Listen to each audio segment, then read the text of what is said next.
Au début des années 30, la France traverse de graves difficultés économiques et politiques. Le chômage progresse.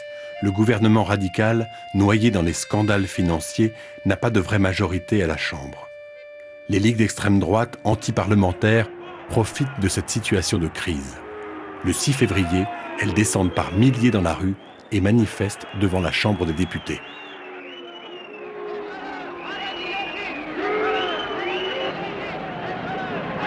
L'émeute éclate. Elle durera toute la nuit.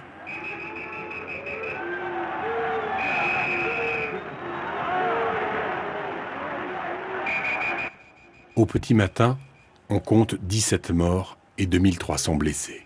L'émotion est immense. Ces événements vont bouleverser le paysage politique du pays. Depuis un an, Hitler est à la tête de l'Allemagne. Et si les fascistes français s'emparaient aussi du pouvoir? La SFIO et la CGT décident de mobiliser. Ils descendront à leur tour dans la rue le 12 février. Mais la pression de la base est trop forte et le PCF se résout à manifester également, sans toutefois se mélanger.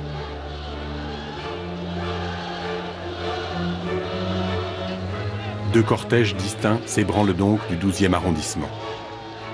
Deux cortèges qui n'en feront bientôt plus qu'un.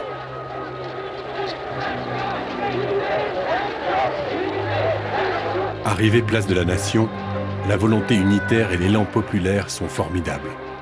Dans l'émotion de la lutte antifasciste, communistes et socialistes se retrouvent malgré eux côte à côte. Leurs voix se confondent.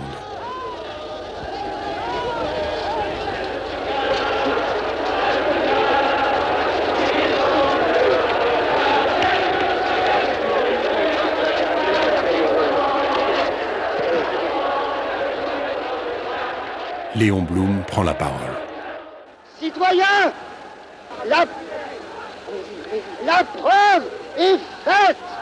La province soulevée tout entière, Paris rassemblé dans cette manifestation signifie aux hommes du fascisme et du royalisme qu'ils ne passeront pas. La réaction ne passera pas.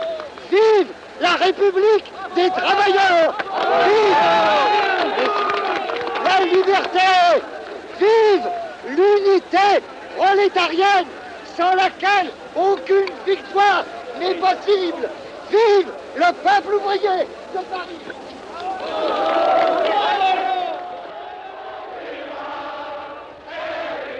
Des dizaines de milliers de manifestants et de grévistes se retrouvent ce jour-là partout en France.